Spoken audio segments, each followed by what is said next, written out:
আমি কোনো ধৰণৰ ধৰ্ষণকাৰীক সকলো সমান, ধৰ্ষণকাৰী সকলো অপৰাধী, ধৰ্ষণকাৰী সকলো দোষী। আম আদমি পাৰ্টিৰ চকুত ধৰ্ষণকাৰী কেতিয়াও কোনো ধৰ্ষণকাৰীকে কোনো কাৰণতে ৰেহাই দিয়া নহ'ব। ধৰ্ষণকাৰীক শাস্তি দিবই লাগিব, এয়া আম আদমি পাৰ্টিৰ দাবী আৰু এয়া আমি দাবী কৰি যাম আৰু দাবী কৰাই নহয়, আমি বৃহতৰ পৰা বৃহৎ আন্দোলন গঢ়ি তুলিবলৈ আমি আগবাঢ়িম। এতিয়া আপোনালোকক ক'বলৈ বিচাৰিছোঁ, বিগত সময়ছোৱাত তিনিচুকীয়াৰ কাটনিবাৰীত এটা বিৰাট জঘন্য ধৰ্ষণৰ ঘটনা সংঘটিত হৈছিলে। এগৰাকী কিশোৰী ছোৱালীক বিজেপিৰ এগৰাকী পঞ্চায়ত লেভেলৰ এজন মানুহে লম্পট এজনে ধৰ্ষণ কৰিছিলে। সমুদ্ৰ ৰায় লিম্বু মানুহজনৰ নাম, আৰু বিজেপিৰ পঞ্চায়ত লেভেলৰ এগৰাকী নেতা আছিলে। আৰু সেই নেতাজনে ছোৱালীজনীক ধৰ্ষণ কৰাৰ ফলত মাতৃগৰাকীয়ে লোকলজ্জাৰ ভয়ত ডিঙিত চিপ জৰি লৈ আত্মহত্যা কৰি মৃত্যুবৰণ কৰিছিলে। আজি কিমান এবছৰৰ অধিক কাল হৈ গ'ল, সেইগৰাকী বিজেপি কৰ্মীক আজিলৈকে কিয় ধৰি আনি পুলিচে শাস্তি দিব পৰা নাই, কিয় আইনৰ আওতালৈ আনিব পৰা নাই, সেই প্ৰশ্ন আমি কৰিবলৈ বিচাৰিছোঁ। আজি কেইদিনমান আগতে প্ৰাক্তন বিধায়কৰ ভাতৃ ৰাজু চাহুৰ ওপৰত ধৰ্ষণৰ অভিযোগ আহিছে। এগৰাকী কিশোৰী ছোৱালীক ধৰ্ষণ কৰাৰ ঘটনা আমাৰ চকুলৈ আহিছে। কি নিৰ্লজ্জ একোজন জনপ্ৰতিনিধি হৈ এই ধৰণৰ ঘটনা সংঘটিত কৰি আহিছে। গতিকে আমি হিমন্ত বিশ্ব শৰ্মা ডাঙৰীয়াক এই সংবাদমেলৰ যোগেৰে ক'বলৈ বিচাৰিছোঁ, আমি কিন্তু মনে মনে বহি নাথাকিম। কেৱল নাৰী ধৰ্ষণৰ কাৰণে আমি প্ৰতিবাদ কৰি নহয়, এইবাৰ আমি বিশেষ ধৰণৰ আমি পদক্ষেপ গ্ৰহণ কৰিম, যদিহে ধৰ্ষণকাৰীসকলক অতি সোনকালে ফাঁচীকাঠত ওলোমোৱা আমি দেখা নাপাওঁ।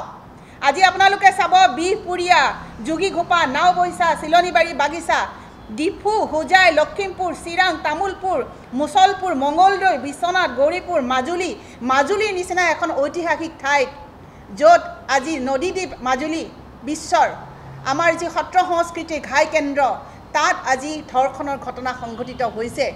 আমি লজ্জিত, আমি নাৰীসকল লজ্জিত হৈছোঁ, আমাৰ অসমীয়া জাতিটো আমি লজ্জিত হৈছোঁ যে এনেকুৱা ধৰণৰ ঘটনা হোৱাৰ পিছতো চৰকাৰখনে যি ধৰণে আইন ব্যৱস্থা কঠোৰ কৰিব লাগিছিলে, যি ধৰণে ধৰ্ষণকাৰীক অতি সোনকালে ফাষ্ট ট্ৰেক আদালতত বিচাৰ কৰি কাঠগড়াত ওলমাব লাগিছিলে, কিন্তু আজি সেই ব্যৱস্থা আমি দেখিবলৈ পোৱা নাই।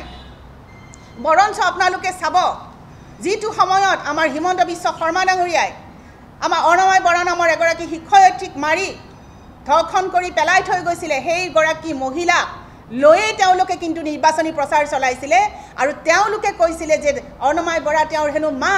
আজি মাকে কিন্তু ৰেহাই নাপালে। আজি ধৰ্ষণকাৰীয়ে 20,000 টকাৰ জৰিমনা দি আজি মুকলি আকাশৰ তলত দপদপাই ঘূৰি আছে অৰ্ণময় বৰাৰ ধৰ্ষণকাৰী।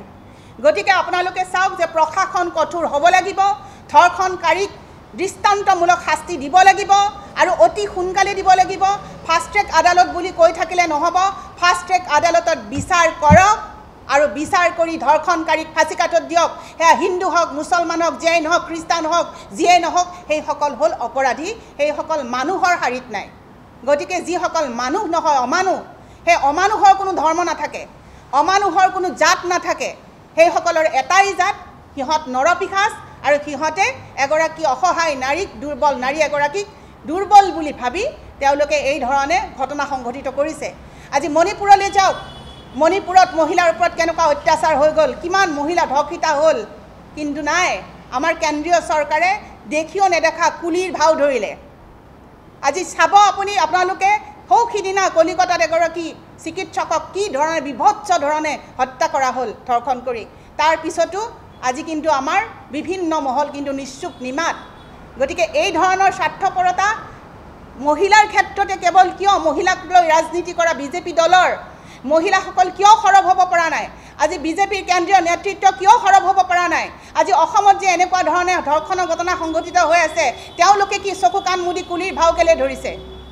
গতিকে আমি আহ্বান জনাইছোঁ, আমি অহা বুধবাৰে যদি ধৰ্ষণ কাণ্ডৰ অতি শীঘ্ৰৰ পৰা শীঘ্ৰ তেওঁলোকে ব্যৱস্থা গ্ৰহণ নকৰে, অহা বুধবাৰ 4 তাৰিখে আমি এক আন্দোলনৰ কাৰ্যসূচী আমি লৈছোঁ আৰু এই আন্দোলনৰ কাৰ্যসূচী আমি তীব্ৰৰ পৰা তীব্ৰতৰ কৰিম যদিহে হিমন্ত বিশ্ব শৰ্মা ডাঙৰীয়াই অতি সোনকালে ফাষ্ট ট্ৰেক আদালতত এইসকল ধৰ্ষণকাৰীক বিচাৰ কৰি তেওঁলোকক কঠোৰ শাস্তি প্ৰদান নকৰে, বা নিৰ্দেশ নিদিয়ে আইনসংগতভাৱে তেওঁলোকক বিচাৰ কৰক আৰু বিচাৰ কৰি কঠোৰভাৱে যদি শাস্তি প্ৰদান নকৰে তেনেহ'লে আমি আন্দোলন কিন্তু তীব্ৰৰ পৰা তীব্ৰতৰ কৰিম এই কথা আমি কিন্তু সকিয়নি দিলোঁ গতিকে আজি এই আপোনালোকৰ সংবাদমেলৰ যোগেৰে অসমবাসী ৰাইজক আৰু ভাৰতৰ ৰাইজক আমি ক'বলৈ বিচাৰোঁ যে নাৰী ধৰ্ষণ নাৰী বলাৎকাৰ নাৰী নিগ্ৰহৰ ঘটনা যি নাৰীৰ ওপৰত অত্যাচাৰ যুগে যুগে চলি আহিছে সেই ঘটনা কিন্তু আজি আধুনিক ভাৰতত তীব্ৰৰ পৰা তীব্ৰতৰ হৈ উঠিছে গতিকে আমি সকলো সচেতন হ'ব লাগিব